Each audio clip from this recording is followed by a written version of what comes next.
नमस्कार. BLW news नेटवर्कमध्ये आज आपण अशा व्यक्तिमत्वासोबत हितगुज करणार आहोत. ते खरं तर नांदेड जिल्ह्यालाच नाही तर संपूर्ण महाराष्ट्राला सुपरिचित आहे. ज्यांनी आपण असं म्हणतो की 80% समाजकारण आणि 20% राजकारण हा एक प्रगतीचा मार्ग असतो. तर असं आजचं व्यक्तिमत्व आहे की त्यांनी 100% खरं तर समाजकारणच जणू केलेलं आहे. या नांदेड जिल्ह्यातच नव्हे, वेगवेगळ्या नांदेडच्या बाहेर सुद्धा ज्यांच्या नावावर अनेक पारितोषिक पुरस्कार भेटलेले आहेत, अशा एका संघर्षप्रिय तेवढंच धर्मनिष्ठ विशेष करून अशा व्यक्तिमत्वासोबत आपण हितगुज करूया. त्या व्यक्तिमत्वाचं नाव आहे धर्मभूषण ॲडव्होकेट दिलीप ठाकूर. यांच्यासोबत आपण आज बोलूया. सर नमस्कार. नमस्कार. चॅनलवर सर्वप्रथम आपण आलात सर. मला फक्त जाणून घ्यायचं आहे की तुमची घरातली सुरुवातीची पार्श्वभूमी लहानपणातली कशी राहिलेली आहे? सर्वात प्रथम मी BLW चॅनलचं सरांना आपलं आणि शीतलताईंचं मनापासून धन्यवाद व्यक्त करतो की आपल्या माध्यमातून नांदेडकरांशी हितगुज साधण्याची संधी आम्हाला मिळाली, त्याबद्दल खूप खूप धन्यवाद. आमचे वडील गोपालसिंग ठाकूर हे ST महामंडळात त्या काळी इंटकचे अध्यक्ष होते आणि ज्येष्ठ नागरिकांचं काम करत होते. त्यांच्या प्रेरणेतून मला समाजकारणाची आवड निर्माण झालेली आहे. मी ज्या शाळेत शिकलो, शासकीय विद्यानिकेतन संभाजीनगर, ज्याला गव्हर्नमेंट पब्लिक स्कूल असेही म्हणतात, त्या शाळेत 6 वर्ष आम्ही 5वी ते 10वी पर्यंत शिकलो. त्या शाळेत उद्धरावा स्वयं आत्मा हे आमचं ब्रीदवाक्य होतं आणि स्वतःचं स्वतः काम करणे, स्वतःचा उद्धार स्वतः करणे असं त्या शाळेचं ब्रीदवाक्य होतं. आणि त्याच्या याच्याप्रमाणे आम्हाला समाजकारणाचे बाळकडू त्याच शाळेतून मिळालेले आहेत. तिथल्या शिक्षकांनी जे आम्हाला शिकवण दिली त्याचप्रमाणे मी पूर्वी शिवसेनेत काम करायचो. माननीय बाळासाहेब ठाकरे यांचा आपण आत्ताच उल्लेख केल्याप्रमाणे 80% समाजकारण आणि 20% राजकारण या उक्तीप्रमाणे मी पहिल्यापासून काम करत आहे. आज जवळजवळ 35 वर्ष झालेली आहेत मी सामाजिक राजकीय क्षेत्रात काम करत आहे. त्यामुळं लहानपणापासूनच वेगवेगळे कार्यक्रम घेण्याची, वेगवेगळ्या कार्यक्रमात सहभाग घ्यायची मला आवड होती. आणि जेव्हा मी मोठा झालो त्यावेळेस कोणताही उपक्रम असो, सामाजिक कार्य असो, जो दुसरा करू शकतो तो मी का करू शकत नाही असं मला वाटायचं. आणि त्याच्यामुळं कोणताही कार्यक्रम मग कुठेही माहीत झाला की त्याप्रमाणे नांदेडमध्येही तो करायचा मी प्रयत्न केलेला आहे. आणि मला सांगायला आनंद होतो की आतापर्यंत जवळजवळ 82-83 उपक्रम वर्षभरातून मी राबवत आहे. आणि विशेष म्हणजे एकही उपक्रम बंद झालेला नाही, सगळे अव्याहतपणे चालू आहेत. काही उपक्रम तर असे आहेत की जे रोज चालू आहेत, म्हणजे 365 दिवस चालू असणारे उपक्रम माझ्याकडे आहेत. नक्कीच हा सामाजिक भाग पाहत असताना भाऊ मला तुम्हाला आवर्जून विचारायचं आहे की प्रत्येक उपक्रम हा सर्वसाधारणपणे सुरू करत असण्याच्या पूर्वी त्याची जी नावं जर आपण पाहिली तर ती अप्रतिम आणि अगदी त्या उपक्रमाला साजेशी नावं असतात आणि तो उपक्रम एका वेगळ्या उंचीवर आपण नेत असतात. तर हे नाव ठेवत असताना आणि तो उपक्रम सुरू करत असताना पहिलं मनात काय स्ट्रॅटर्जी असते तुमची?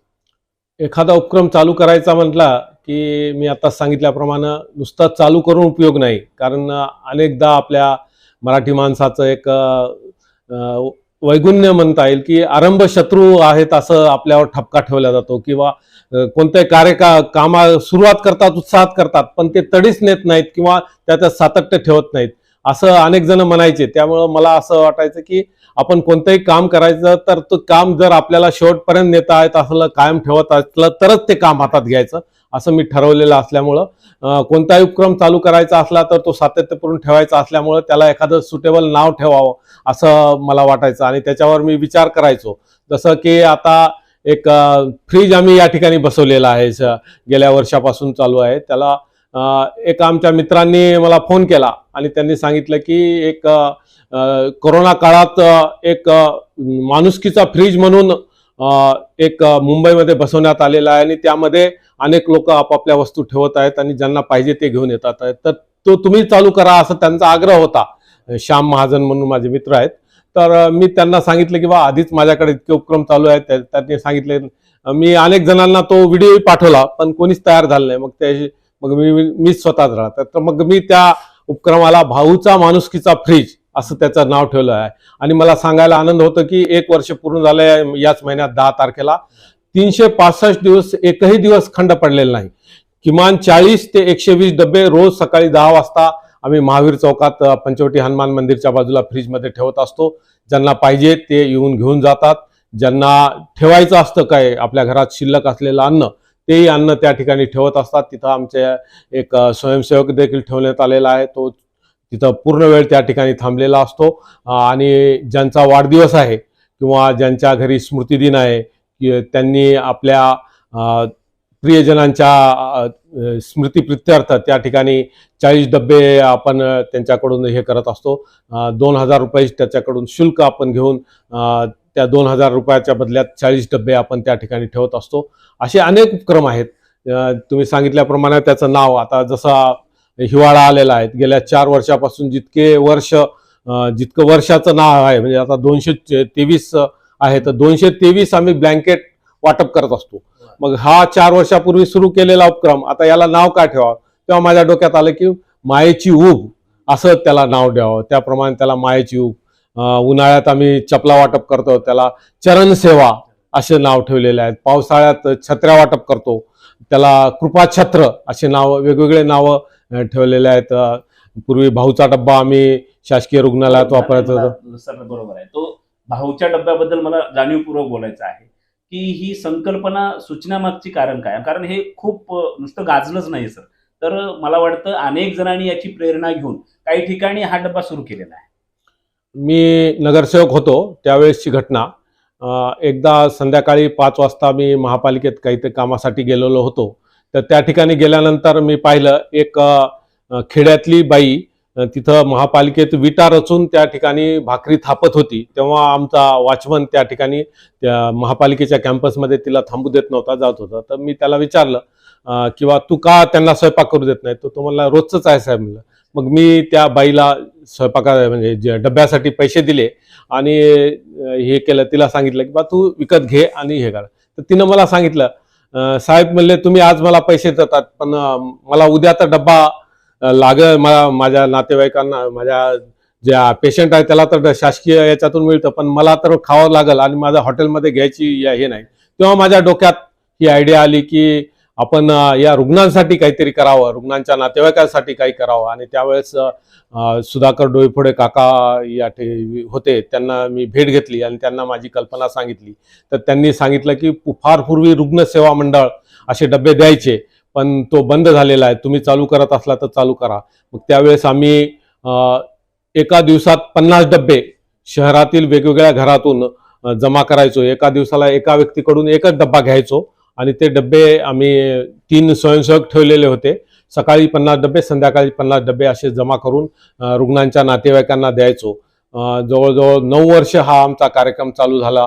त्यानंतर हे शासकीय रुग्णालय विष्णुपुरीला शिफ्ट झाल्यानंतर आम्ही तो बंद केला आणि आता त्या ठिकाणी साई प्रसाद तर्फे त्या ठिकाणी भोजन मिळतंय आणि आमच्या स्वामी समर्थ मंदिरातर्फे त्या ठिकाणी भोजनाची व्यवस्था असते. त्यामुळं आम्ही तिथं चालू केलेला नाही, पण तो उपक्रम आम्ही भाऊचा डब्बा हा उपक्रम दुसऱ्या नावाने लायन्सचा डब्बा, मी लायन्समध्ये काम करू लागल्यामुळं तो रयत रुग्णालय आणि श्री गुरुजी रुग्णालय या ठिकाणी आम्ही अव्याहतपणे चालू आहे.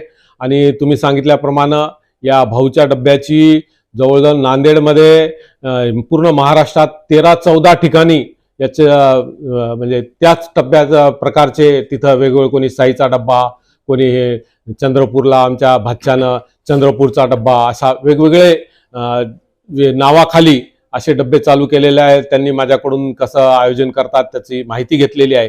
त्याच धर्तीवर माणुसकीचा फ्रीज आम्ही इथं चालू केलेला आहे. आता फक्त डबे पूर्वी आम्ही घराघरातून कलेक्ट करायचो, पण त्यात असं झालं की एक दिवस एका पेशंटच्या नातेवाईकाला फूड पॉयझनिंग झाला आणि त्यामुळं आम्हाला लक्षात आलं नाही की हा आपण कोणाचा डब्बा होता.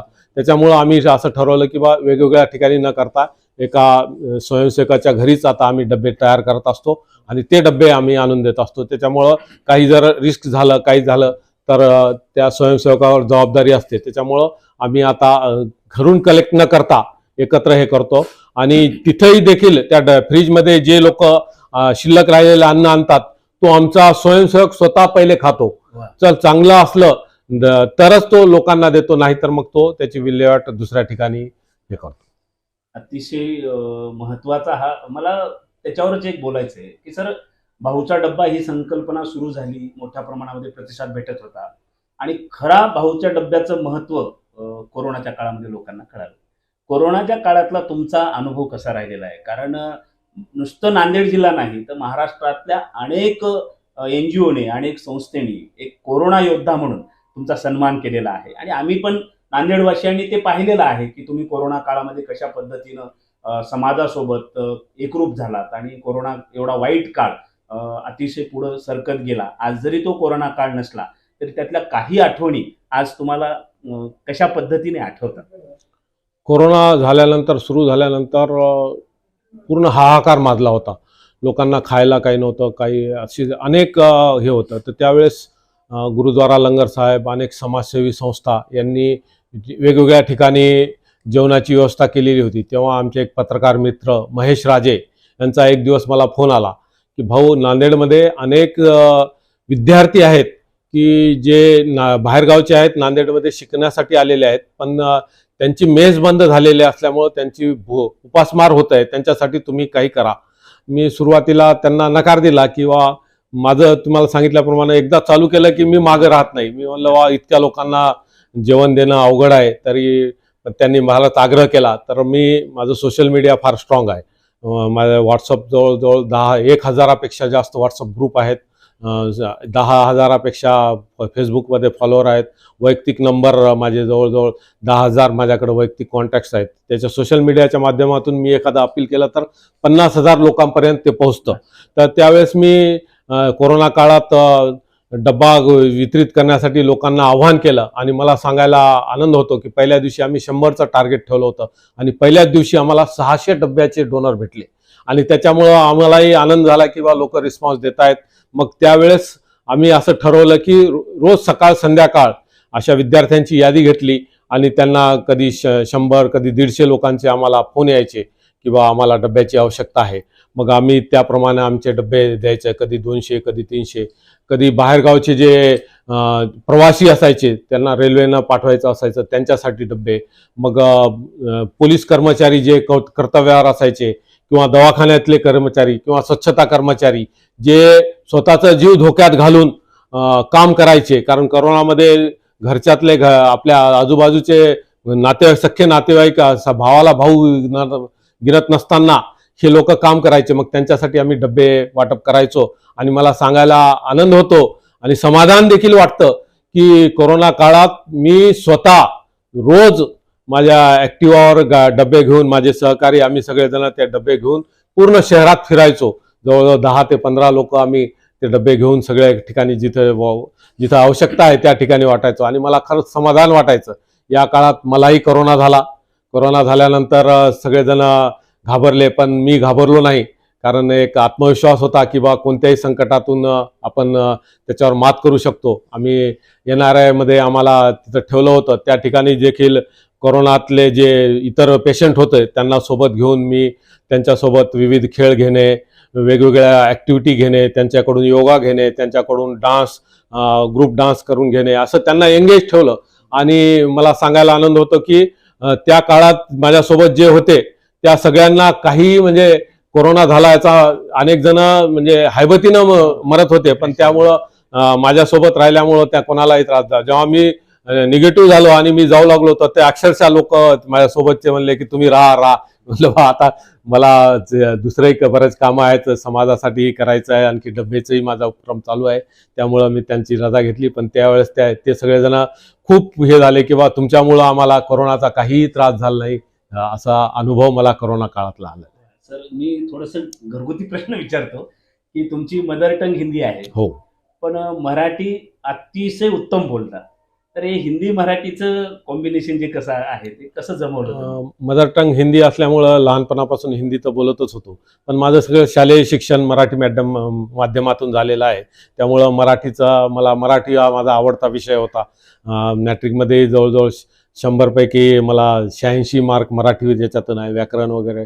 आणि ज्या शाळेत मी आता उल्लेख केला शासकीय विद्यानिकेतन, तिथं ग्रामर, व्याकरण फार घोटून घ्यायचे आमचे शिक्षक, त्यामुळं मराठीची आवड असल्यामुळं आणि पुढेही मला समाजकार्यात काम करत असताना वेगवेगळ्या ठिकाणी भाषणं वगैरे द्यायची संधी असते. त्यामुळं मराठीवर प्रभुत्व म्हणता येणार नाही, पण मराठी चांगलं बोलू शकतो. चांगलं बोलू शकतं आणि म्हणून कदाचित ती नावं सुद्धा सगळी हा, उपक्रमाची yes. अतिशय चांगली ठेवलेली आहेत. म्हणजे अगदी हृदयाला टच होणारी नावं आहेत. आपण वेगवेगळ्या मोठमोठ्या कार्यक्रमाचे आयोजन केलेले आहेत.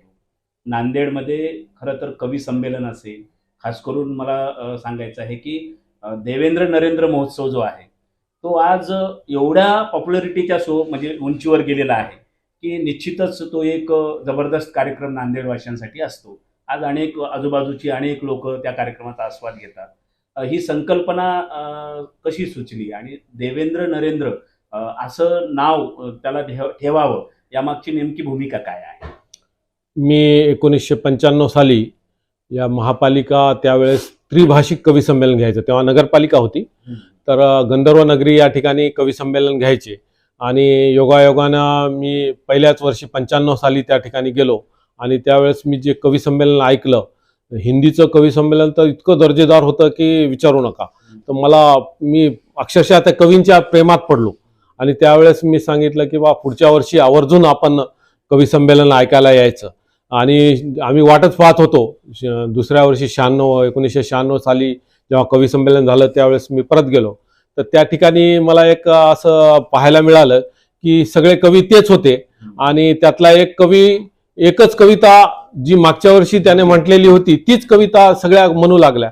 तर मी मध्यंतरात त्याच्याकडे गेलो आणि त्यांना म्हणलं की सर जी, आपने जो कविता यहाँ काव्य पाठ किया है वो लास्ट ईयर भी आपने वही किया था और आप वही कर रहे हैं, वो तो हमको पाठ है, हम साल भर वही कैसेट सुनते थे, आप कुछ नया सुनाए.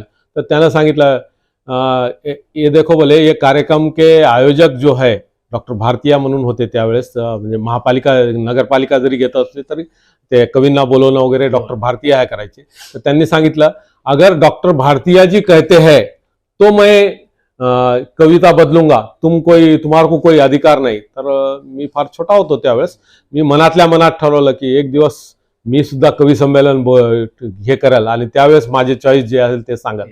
आणि योगायोगानं प्रकाशभाऊ खेडकर आमदार झाले आणि त्यांच्यासमोर मी कवी संमेलन घेण्याची कल्पना मांडली. 1999 साली आम्ही कवी संमेलन घेतलं. त्यावेळेस बाळासाहेब ठाकरे यांच्या वाढदिवसानिमित्त आम्ही कवी संमेलन घ्यायचो. तर त्या कवी संमेलनाला त्याच कवीला मुद्दामून मी बोलवलं आणि योगायोग म्हणा त्यानं कविता काव्यपाठ चालू केली आणि तीच कविता जो मी त्याला टोकलं होतं त्यावेळेस तीच कविता म्हणू लागला.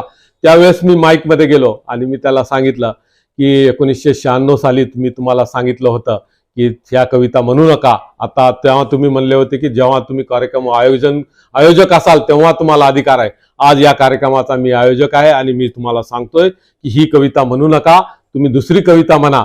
तर त्यावेळेस त्यानं मला बोलवलं, माझ्या पाठीवर हात दिली, शबासकीची थाप दिली आणि त्यांनी सांगितलं बेटा एक दिन तू बहुत बड़ा बनेगा बोले, इतना तूने याद रख के करेगा. आणि त्यानं नवीन कविता सांगितली आणि तेव्हापासून मला एक हुरूप आला. आणि त्यावेळेस मला सांगायला आनंद होतो की 21 वर्ष झालेत आमच्या कवी संमेलनाला.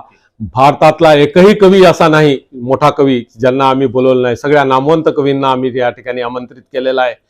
मी 2014 साली भारतीय जनता पार्टीत जेव्हा प्रवेश केला तेव्हापासून या कवी संमेलनाचं नाव आम्ही नरेंद्र देवेंद्र महोत्सव असं ठेवलेलं आहे. दरवर्षी उन्हाळ्यात हे कवी संमेलन आम्ही घेत असतो. आगामी उन्हाळ्यात देखील हे कवी संमेलन आम्ही घेणार आहोत आणि निश्चितच आपल्या माध्यमातून मी नांदेडकरांना विनंती करेल की आपण या कार्यक्रमाला दर्जेदार कार्यक्रम असतो, अतिशय चांगला. एक दिवस मराठी हास्य दरबार आणि दुसऱ्या दिवशी हिंदी कवी संमेलन. यावर्षी आणखी एक आमचा घ्यायचा प्रयत्न चालू आहे. 3 दिवसाचा घ्यायचा, कसं होते ते माहीत नाही. तर 3 दिवस हा कार्यक्रम होणार आहे, त्यामुळं आपणही यावं असं आपल्या माध्यमातून मी सर्व नांदेडकरांना विनंती करतो. नक्कीच सर, एकीकडं हे सामाजिक कार्यांचा सगळा रेटा असतोच. वेगवेगळे उपक्रम, जवळपास 83 उपक्रम वेगवेगळ्या ह्याच्याने आधी सुरू आहेत आणि अव्याहतपणे ते सुरूच आहेत. तर मग हे सगळा कामाचा व्याप करत असतानाच अमरनाथची यात्रा जी आहे ती आज जवळपास प्रत्येकाला वाटतं की ज्याला देवधर्म करायचा आहे त्याला वाटतं की आपण भाऊच्या सोबत त्यांच्या अनुभवातनं यात्रा केलीच पाहिजे. असं नांदेडकरांचंच नव्हे तर आज जवळपास सगळ्यांचं मत असतं. पण आज किती जण तुमच्या सोबत येतात आणि हा सगळा अनुभव कसा राहिलेला आहे आपला, हा अफाट आहे अनुभव. पण त्याला आपल्याला एक थोडक्यात जर हे करायचं असेल तर ती कशी भूमिका आहे? माननीय बाळासाहेब ठाकरे यांनी मागे सांगितलं होतं की जेव्हा अमरनाथ यात्रा होऊ देणार नाही अशा काश्मीरातल्या अतिरेक्यांनी घोषणा केली, तर त्यावेळेस बाळासाहेबांनी सांगितलं की तुम्ही जर अमरनाथ यात्रा होऊ दिली नाही तर मी मुंबईहून एकही हज यात्रेकरूला जाऊ देणार नाही. आणि बाळासाहेबांच्या धमकीला पाहून अमरनाथ यात्रा सुरळीत झाली. त्यावेळेस बाळासाहेबांनी सांगितलं की जास्तीत जास्त हिंदू बांधवांनी, तरुणांनी अमरनाथ यात्रेला एकदा तरी जावं. आणि त्यांच्या आव्हानानुसार आम्ही पहिल्या वर्षी अमरनाथ यात्रेला गेलो. ज्यांच्यासोबत आम्ही पहिल्या वर्षी गेलेलो होतो त्यावेळेस अनुभव आमचा लोकांशी चांगला संपर्क आला, सगळं झालं. त्यावेळेस मी ठरवलं की पुढच्या वर्षी परत अमरनाथ यात्रेला जायचं. पण त्या आयोजकांना आम्ही सांगितलं सुद्धा होतं की पुढच्या वर्षी आम्ही येणार. पण त्यावेळेस लोकांनी आम्हाला जास्त रिस्पॉन्स दिला असल्यामुळं आयोजकाला काय वाटलं माहीत नाही, त्यानं पुढच्या वर्षी आम्हाला काही नेलंच नाही. आम्ही तर लोकांना, सगळ्या मित्रांना सांगितलं होतं की आम्ही अमरनाथला जाणार. सगळं वर्षभर सांगत होतो की आणखी पुढच्या वर्षी जाणार. त्यावेळेस मी हिम्मत करून परत अमरनाथ यात्रेला जावं. आणि त्यावेळेस मी आवाहन केलं. त्यावेळेस माझ्यासोबत 40-50 लोक तयार झाले आणि आम्ही सर्वजण अमरनाथला काही अनुभव नसताना, फक्त एकदा गेलेलो होतो, बाकी आयोजनाचा काही अनुभव नसताना आम्ही गेलो. आणि योगायोगानं येताना त्यांची टीम, जे पहिल्या वर्षीचे आयोजक आणि आमची टीम येताना एकाच ट्रेनमध्ये होतो. त्यावेळेस आमच्या सर्वांच्या टीममधल्या लोकांचा उत्साह आणि त्यांच्या सगळ्या लोकांचा थोडंसं आपसात बिनसला असल्यामुळं जेव्हा एक दुसऱ्याला शेअर होतात कशी यात्रा झाली, तर आमचे सगळेजण 100% खुश होते. आणि त्यांनी तर तेव्हापासून त्या दुर्दैवानं त्या आमच्या सहकार्यानं काही नंतर अमरनाथ यात्रा काढली नाही. आणि एकदा चालू करावं म्हणून सांगितल्या सुरू केलेला उपक्रम आता सातत्यानं चालू झालेला 22 वर्ष झालेले आहेत. अमरनाथ सोबतच इतरही गंगासागर असेल, इकडं दक्षिण भारताची टूर असेल, अयोध्या का वाराणसीची टूर असेल, गुजरात असेल, अशा वेगवेगळ्या ठिकाणी जवळजवळ 10-12 धार्मिक स्थळी आम्ही दरवर्षी माय हॉलिडेज आणि भाऊ ट्रॅव्हल्सच्या माध्यमातून नेत असतो. जवळजवळ 22 वर्षात हजारो यात्रेकरू माझ्यासोबत आलेले आहेत. आणि मला सांगायला आनंद होतो, आमची टॅगलाईनच ही आहे की एकदा आमच्यासोबत या आणि तुम्ही नाराज असले, तुम्ही नुसतं सांगितलं तरी तुमचे पैसे परत घ्या. आणि मला सांगायला आनंद होतो की एकही जणांनी 22 वर्षात एकाही यात्रेकरूंनी आम्हाला पैसे परत मागितले नाही. आता सुद्धा अमरनाथ जूनमध्ये, जुलैमध्ये आहे, पण आतापासूनच लोक माझ्या मागे लागलेले आहेत की आम्हाला अमरनाथला यायचं. जसं तुम्ही सांगितलं पूर्वी बोलताना की मला यावर्षी अमरनाथला यायचं, असे अनेक जण असतात की जे इच्छुक असतात पुढे यायला. नक्कीच भाऊ, मला ते आता जरी आम्ही पत्रकारितेतले असलो तरी अमरनाथला गेल्यानंतर तिथले जवळपास लाईव्ह लोकेशन, लाईव्ह तिथल्या बऱ्याचशे अनुभव तुम्ही पत्रकारितेमधून शेअर करत असता. हा तुमच्यातला पत्रकार जागा होण्यामागचं कारण काय? मी प्रकाश भाऊ खेडकर यांच्याकडे काम करत असताना मी स्वतःच बातम्या करायचो आणि रोज 2 बातम्या तरी लिहायचो. पुढं मी बातम्या लिहिण्याची आवड असल्यामुळं आणि मराठी आता सांगितल्याप्रमाणे मराठी चांगलं असल्यामुळं मी BJ सुद्धा केलं आहे. BJमध्ये फर्स्ट क्लास पास झालेलो आहे. त्यामुळं आता देखील माझ्या पक्षाच्या बातम्या असतील, माझ्या वैयक्तिक बातम्या असतील, रोज मी एक बातमी तरी माझ्या उपक्रमाची प्रसिद्धीला पाठवत असतो. आणि त्यामुळं बातम्या लिहायचा इतका सवय झाला असतं की मला तर वाटतं एखाद्या पत्रकाराला तरी, म्हणजे ते कॉपी पेस्ट बरेच जण आजकालचं करतात, काही करत नाहीत, तर त्यांना तरी इतका म्हणजे अनुभव नसेल तितका माझा जवळजवळ 1995 पासून सतत बातम्या लिहिण्याचं हे आहे. आणि त्याच्यामुळं अमरनाथला किंवा इतर ठिकाणी जेव्हा जातो तर तिथलं प्रवास वर्णन रोजच्या रोज मी इथं पाठवत असतो. आणि मला सांगायला आनंद होतं की इथले अनेक वृत्तपत्र ते रोज प्रसिद्धी देत असतात. त्याच्यामुळं अनेक जण म्हणतात की तुमच्या प्रवास वर्णन अमरनाथच्या गुहेतून वाचून आम्हाला असं वाटलं की आम्हीच स्वतः प्रवास करतोय काय, अशा अनेकांच्या प्रतिक्रिया असतात. त्यामुळं आनंद होतो की आपण जे लिहितोय लोकांना आवडतं म्हणल्यावर उत्साह वाटतो. तेच जर कोणी सांगितलं की काय लिहिलं, इतकं बोर लिहिलं म्हणलं तर माणूस उत्साह कमी होतो. पण लोकांचा प्रोत्साहन मिळत गेल्यामुळं दिवसेंदिवस लिहित आहे. दिलीप ठाकूर म्हटलं की पुरस्कार त्या नावाशी जुळलेले आहेत, पण तुम्ही कधीच पुरस्काराच्या मागे गेला नाहीत. पण आवर्जून सांगेन की तुमच्या मागे पुरस्कार धावून आले. आज असंख्य पुरस्कार तुम्हाला लाभले. नांदेड जिल्ह्यापुरते लाभले असते तर समजू शकलो असतो आपण की ठीक आहे, नांदेड जिल्ह्यातले लाभले. परंतु नांदेड सोडून आज विदर्भ असेल, मराठवाडा, पश्चिम महाराष्ट्र असेल, या सगळ्या महाराष्ट्रातल्या वेगवेगळ्या क्षेत्रातले पुरस्कार तुम्हाला प्राप्त आहेत. आणि विशेष म्हणजे वेगवेगळ्या महापुरुषांच्या नावाने आहेत. अगदी राष्ट्रमाता जिजाऊच्या नावाने पुरस्कार आहे. तर हे संतांच्या नावाने आहे, संत कबीराच्या नावाने पुरस्कार आहे. हे सगळे पुरस्कार घेत असताना तुम्ही या पुरस्काराकडे कसं पाहता? यातनं कशी प्रेरणा तुमच्या भावी कार्यामध्ये इन्क्लूड झालेली आहे? खरं तर पहिले 2-3 पुरस्कार जेव्हा मिळाले तेव्हा असं वाटायचं की बा आपल्याला पण आता जवळजवळ 82-83 पुरस्कार मिळालेले आहेत.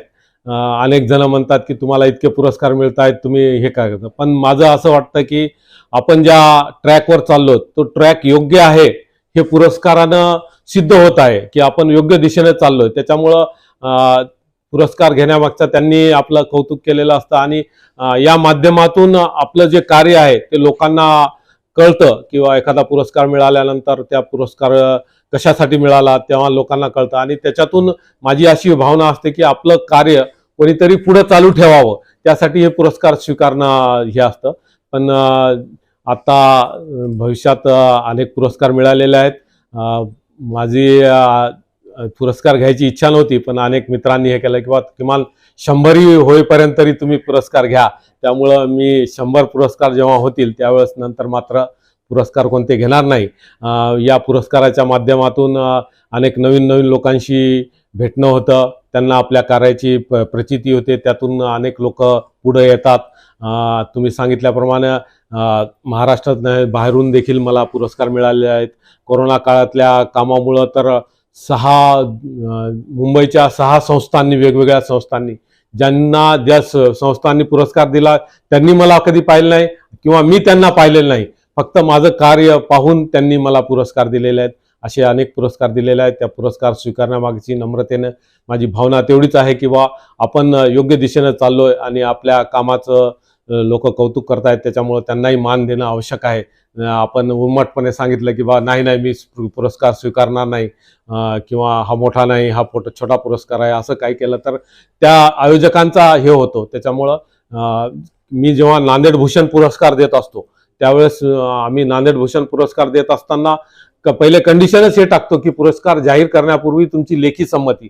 असं होऊ नये किंवा आपण पुरस्कार एखाद्याला जाहीर केला आणि त्यानं नाही म्हणला तर ते म्हणजे ती बातमी पुरस्कार मिळाल्यापेक्षा ती वेगळी अर्थाने गाजते. त्याच्यामुळं आपण पुरस्कार घेत असताना कधी उन्मत्तपणा दाखवू नये की बा हे मी घेणार नाही, असं या उद्देशानं मी पुरस्कार स्वीकारत असतो. ठाकूर सर, तुम्ही अगदी 95 पासून हे सगळं धर्माचं बीज रुजवत आहात, पेरत असताना अनेक सत्ता तुम्ही अनुभवलेल्या आहेत. वेगवेगळ्या विरोधी सत्ता सुद्धा त्या विरोधामध्ये मोठ्या प्रमाणात काम करताना त्याचाही तुम्ही अनुभव घेतला, त्याच्यासोबत पण फाईट केली तुम्ही.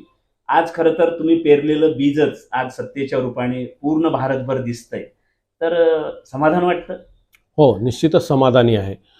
कारण जेव्हा आम्ही राजकारणात आलो 1984 साली शिवसेना हे केली, त्यावेळेस अनेक वर्ष विरोधी पक्षात होतो. अनेक आंदोलनामध्ये आमच्यावर गुन्हे दाखल झालेले आहेत. एक 4 महिन्यापूर्वीच मला जवळजवळ 13-14 वर्षाची शिक्षा एका आंदोलनामध्ये झालेली होती. माननीय उच्च न्यायालयाने हे दिलं, जामीन दिली. त्याच्यामुळं आम्ही बाहेर आलेलो. 6-7 दिवस आम्ही जेलमध्येही होतो. अनेक आंदोलनात काम करत असताना, जनतेच्यासाठी काम करत असताना आपल्याला एखादी शिक्षा झाली किंवा अटक झाली तर जसं पुरस्कार मिळाले तसंच ते एक पुरस्कार समजून त्याचा, कारण आपण जनतेसाठी कोणाचा आपण काही वैयक्तिक याच्यासाठी कोणावर अफरातफरी केलेली नसते, कोणाला किंवा फसवलेलं नसतं. त्यामुळं ह्या ज्या शिक्षा आहेत त्या अभिमान म्हणून किंवा आम्हाला जेही झालं ते आम्ही चांगल्या कामासाठी केलंय, समाजासाठी केलंय. त्याच्यामुळं हे होतं. आता माननीय पंतप्रधान नरेंद्रभाई मोदी 2014 पासून पंतप्रधान झाले, तेव्हापासून एक विश्वविजेताच्या रूपानं सर्वकडे जात आहे. त्याची मार्गक्रमण चालत आहे पूर्ण जगात. अनेक मी ट्रॅव्हल्सच्या माध्यमातून काम करत असल्यामुळं अनेक बाहेर देशातले नागरिक, अनिवासी भारतीय देखील भेटत असतात. ते सांगतात की मोदीजी आल्यापासून भारतीयांचा आमच्याकडे बघण्याचा दृष्टिकोन बदललेला आहे. पूर्वी इंडियन म्हणलं की त्याच्याकडं तुच्छतेने बघायचं, पण आज मोदीजीमुळं आमची मान उंचावलेली आहे. अमेरिका असो, कॅनडा असो, इंग्लंड असो, अशा ठिकाणी भारतीयांना जेव्हा मोदीजीमुळं मान मिळाला, तर आपण तर भारतीय आहोत, ते अनिवासी भारतीय असून इतकं मोदीजींचं कौतुक करतात. भारतीयांना माझी विनंती राहील पूर्ण यांना, किंवा एक जगावेगळं नेतृत्व आपल्याला मिळालेलं आहे, त्याचा आपण सन्मान ठेवायला पाहिजे. आणि भारत ज्या उंचीवर जात आहे त्या मार्गात आपण काटेनं बनता आपण त्याच्या यशात भागीदार होण्यासाठी, त्यांना प्रोत्साहन देण्यासाठी आपल्याला जे काही शक्य आहे, मग मोदीजींनी सांगितलेलं स्वच्छ भारत अभियान असो किंवा सचोटीनं वागणं असो, अशा वेगवेगळ्या छोट्या छोट्या गोष्टी करून आपण एक चांगला भारतीय आहोत हे दाखवून द्यावं. भाऊ, सेवा हाच धर्म हे ब्रीद वाक्य घेऊन तुम्ही आतापर्यंत काम करताय. दिलीप ठाकूर ते धर्मभूषण दिलीप ठाकूर इथपर्यंतचा तुमचा हा प्रवास सगळा सेवेच्या रूपाने आज आपण पाहतो आहोत. हे पाहत असताना येणाऱ्या काळामध्ये अजून अशा काही मोठ्या संकल्पना आहेत तुमच्या? संकल्पना सध्या तर काही नाहीत, पण माझं असं हे आहे की भविष्यात IPL सारखं एखादं मोठं टुर्नामेंट इथलं स्टेडियम झाल्यानंतर एक मोठं असं टुर्नामेंट घ्यायची फार दिवसापासून माझी. पूर्वी आम्ही क्रिकेट स्पर्धा MLA चषक घ्यायचो भाऊ असताना अनेक वर्ष, पण त्याच्याहूनही भव्य दिव्य असं एखादं मोठं या ठिकाणी नांदेडचा स्टेडियमचा त्याचा खराखर उपयोग झाला पाहिजे. इतकं मोठं भव्य दिव्य स्टेडियम गुरु गोविंद सिंगजीच्या नावाने आपण इथं केलेलं आहे. त्याचा तर भविष्यात जर मला योग्य ठिकाणी संधी मिळाली तर असं म्हणजे वेगळं काहीतरी करून दाखवण्याचा माझा हे आहे. त्याचप्रमाणे अनेक दिवसापासून जसं मुंबई मॅरेथॉन हे असतं, म्हणजे फार मोठ्या प्रमाणात मॅरेथॉन होतं मुंबईला वगैरे, पुणे मॅरेथॉन, तसंच नांदेडलाही मॅरेथॉन होतात, पण थोडं हे होतं. तसं एखादं भव्य दिव्य मॅरेथॉन किंवा एखादं पूर्ण सलग सप्ताहभर असे कार्यक्रम, सांस्कृतिक कार्यक्रमात म्हणजे असे उच्च दर्जाचे कार्यक्रम की ज्या पूर्ण 7 दिवस त्यात लोकांना बसायला जागा मिळू नये, असे वेगवेगळे कार्यक्रम घ्यायचा हे आहे. पण या सगळ्याला फंड्स मिळत असतं, फंड पाहिजे असतं, आणि काही फंड्सच्या अडचणीमुळं मला मनात असून देखील ते काम करता येत नाही. पण जेव्हा केव्हा संधी मिळेल निश्चितच मी हे काम करून दाखवील, असं आपल्या माध्यमातून मी नांदेडकरांना सांगतो. नक्कीच कल्पना अतिशय मोठ्या आहेत आणि या कल्पना मूर्त रूपामध्ये याव्यात अशी नक्कीच कुण्याही नांदेडकरांची इच्छा 100% असणार आहे. सर, नरेंद्रभाई मोदी इथे आले होते नांदेडला, त्यावेळेस तुमची भेट पण झालेली आहे. तर त्यावेळेसचा नेमका थोडासा अनुभव कसा राहिलेला आहे? माननीय मोदी साहेब ज्यावेळेस आले होते त्यावेळेस खासदार चिखलीकर तेव्हा खासदार नव्हते, उमेदवार होते. त्यांनी आमचे जिल्हाध्यक्ष प्रवीण साले यांनी त्यांना भेटण्याची आम्हाला संधी उपलब्ध करून दिली. त्यावेळेस जेव्हा त्यांना भेटली सगळेजण, आम्ही खाली थांबलेलो होतो स्टेजच्या खाली, तर त्यावेळेस सगळेजण सगळ्यात पुढच्या सगळ्यात आधी उभं राहायला इच्छुक होते, कारण नंतर काही निघून जातील की काय असं त्यांना भीती होतं. पण मी म्हटलं उलटं केलं, मी सगळ्यात शेवटी थांबलो आणि मी येताना पाहिलं मोदीजी प्रत्येकाला अर्धा सेकंद 20 सेकंद बोलत होते. त्यावेळेस मी म्हणलं की आज आपण मोदीजींना बोलायचं. ते जवळ आले त्यावेळेस माझ्या योगायोगानं माझ्या अंगावर मोदीजींच्या फोटो असलेला नेहरू शर्ट मी घातलेला होता. मी त्यावेळेस म्हणलो की मोदी सर जी मुझे आपसे एक विनंती करना है. तो उन्होंने बोले क्या है? तो मैंने कहा की माझा छोटा भाऊ दीपक ठाकूर हा तुम्ही पंतप्रधान व्हावंय म्हणून चप्पल त्यांनी सोडलेली आहे, तर त्याची तुम्हाला भेट घ्यायची इच्छा आहे. तर त्यांनी सांगितलं मी तर 5 वर्ष झाले पंतप्रधान झालो, मग त्यांना चप्पल घालायला पाहिजे. मी म्हणलं त्याची अशी इच्छा आहे की जोपर्यंत तुमची भेट होत नाही तोपर्यंत मी चप्पल घालणार नाही. त्याने म्हणलं कुठं आहे? मी म्हणलं तो बाहेर आहे. मग त्याला का आणलं नाही? म्हणलं त्याला पास भेटला नाही. तेव्हा त्यांनी तेव्हाचे मुख्यमंत्री देवेंद्र फडणवीस सगळ्याला सांगितलं की यांच्या भावाला येऊ द्या. आणि पण दुर्दैव असं की त्यावेळेस मोदीजींची सभा असल्यामुळं मोबाईल जॅमवर होता आणि माझ्या भावाचा काही कॉन्टॅक्ट झाला नाही. मी बराच प्रयत्न केला. त्यांनी ज्या सिक्युरिटीवाल्याला सांगितलं होतं त्यांच्या अंगरक्षकाला, त्यांनी सांगितलं की आपको मोदीजी कने आना होगा. मी भीत होतो की आपल्याला भावाला तर आणता येत नाही. त्यांनी म्हणले नाही आम्हाला रागवतात ते का आणलं नाही त्यांच्या खाली. आणि जेव्हा त्यांचं भाषण होऊन ते खाली आले त्यांनी दुरूनच पाहिलं मला आणि त्यांनी म्हणले मराठीतून म्हणले कुठं आहे रे तुझा भाऊ?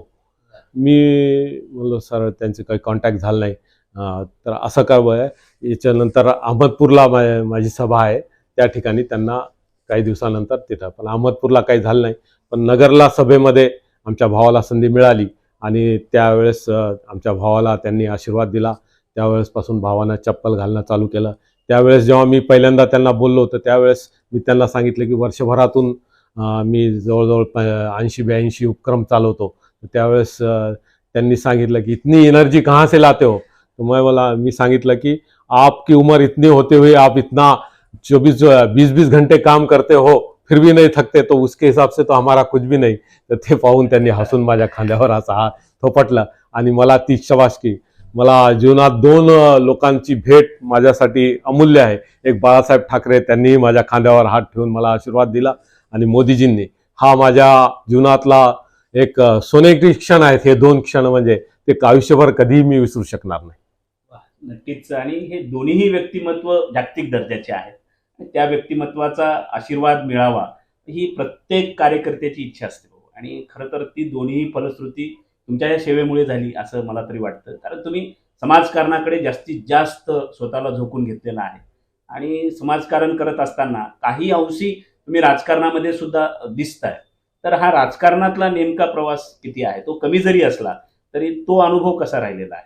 मी 84 साली शिवसेनेत प्रवेश केला. त्यानंतर एस.टी. कामगार सेनेचा सरचिटणीस होतो. त्यानंतर शिवसेनेचा शहर प्रमुख, उपजिल्हा प्रमुख, नंतर मतदारसंघ प्रमुख असं काम केलं. दुर्दैवानं काही कारणास्तव मी शिवसेना सोडली.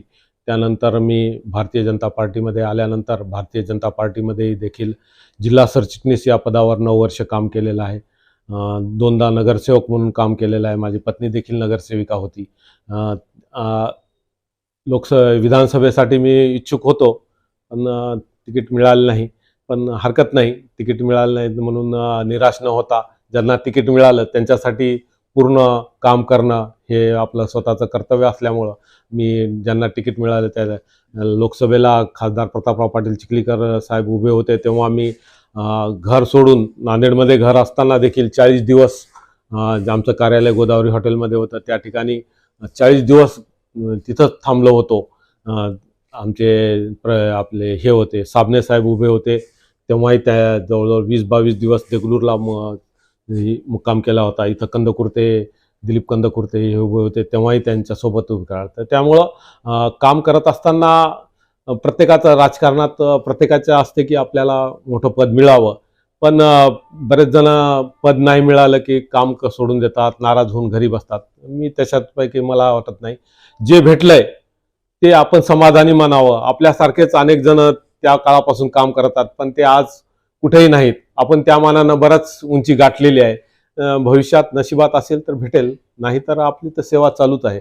फक्त एखादं पद चांगलं मिळणं म्हणजे आणखी सेवेला म्हणजे सेवेला संधी मिळते, वेगवेगळे मदतीला हात मिळतात, त्यासाठी पद मिळणं आहे. पण पद मिळणं म्हणजे पद मिळूनही काही वेगळं करत नाही. आज आपण जे करतोय तेच पद मिळाल्यावर फक्त सेवेचा आणखी जास्त व्यापक स्वरूपात कॅनव्हास वाढतो, एवढंच त्यामागचा उद्देश आहे.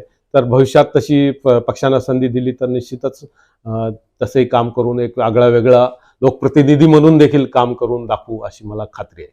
नक्कीच. आता मी स्पष्ट नक्कीच तुम्हाला बोलणार आहे की 2024 येणाऱ्या काळामध्ये निवडणुकीचं वातावरण आहे आणि तुम्ही आमदार व्हावेत याबद्दल कार्यकर्त्यामध्ये उत्साह असणं यामध्ये काही दुमत नाहीये. झालाच पाहिजे. प्रत्येक कार्यकर्त्याला वाटतं की ज्यांच्या हाताखाली आम्ही काम करतोय तो आमचा नेता मोठ्या पदावर गेला पाहिजे. पण आजही त्यापासून निश्चितच वंचित ठेवत असताना कुठे असा जात फॅक्टर असं येतो कुठे? बीजेपी मध्ये तर तो फॅक्टर नाही असं म्हणतात. कसं आहे राजकारणात जेव्हा तिकीट देत असताना आम्ही महापालिकेचे नगरपालिकेचे तिकीट देत होतो त्यावेळेस विचार असा करायचा की प्रत्येक बाजूने विचार करून पक्ष जेव्हा तिकीट एखाद्याची निवड करत असतं, तिकीट देत असतो त्यावेळेस सगळ्याच बाजूचा विचार करत असतो. त्यावेळेस त्यांना जो योग्य वाटेल त्या, कारण पद एक असतं आणि इच्छुक अनेक असतात, त्याच्यामुळं एकालाच कोणाला तरी ते संधी मिळत असते. त्यामुळे इतरांनी नाराज न होता आपलं मागणं आपला हक्क आहे. प्रत्येकानं आपलं काम केल्यानंतर आपल्या प्रत्येकाला वाटतं की आपल्याला संधी मिळाली पाहिजे, ते मागणं आपल्या हक्कात आहे, तोपर्यंत ठीक आहे. पण एकदा का तिकीट डिक्लेअर झालं की मग जो कोणी निवडून उमेदवार असेल त्याच्यासाठी प्रामाणिकपणे काम करावं अशी माझ्या एक कार्यकर्ता म्हणून माझी भावना आहे आणि तोच भविष्यात देखील तसंच मी वागेल. धर्माचं कार्य करत असताना केरळ फाईल्स असेल किंवा काश्मीरी पंडितावरचे चित्रपट असतील, तुम्ही मोठ्या प्रमाणामध्ये तरुणामध्ये ते दाखवत असता. आणि आम्हालाही असं वाटतं की एक नांदेडवासी म्हणून की हे पूर्ण एवढं धर्मभूषणाचं काम आहे, तर राज्यसभा असेल, विधान परिषद असेल, यामधून सुद्धा एक मोठी संधी आहे. आणि आज देशातला सगळ्यात मोठा पक्ष भारतीय जनता पार्टी आहे. तर असा कधी प्रयत्न झाला नाही तुमचा? मी स्वतः तर काही प्रयत्न केले नाही. भविष्यात पक्षाला जर काम करत असताना पक्षश्रेष्ठींच्या लक्षात आलं तर जर त्यांनी संधी दिली तर निश्चितच त्या संधीचं सोनं करेल, एवढंच आपल्या माध्यमातून मी सांगतो. पण ती संधी मिळाली नाही म्हणून बाजूला थांबणं किंवा पक्षातून बाहेर जाणं असं नाही. आज देखील मला जेव्हा नवीन जिल्हा बॉडी झाली होती त्यावेळेस सरचिटणीसचे पद मिळालं नव्हतं, तर थोडीशी नाराज झाली. अनेक जण म्हणाले की तुम्ही इतकं काम करून देखील तुम्हाला पद मिळालं नाही. मी म्हणलं काय झालं असेल किंवा त्यांना, पण आज मला पक्षश्रेष्ठींनी, आमचे दिलीप कंदकुर्ते, खासदार प्रतापराव पाटील चिखलीकर या सगळ्यांनी प्रयत्न करून आम्हाला प्रदेश कार्यकारिणीवर घेतलं. त्याच्यामुळं एखादी संधी चुकली याचा अर्थ आपण थांबलो असं नाही.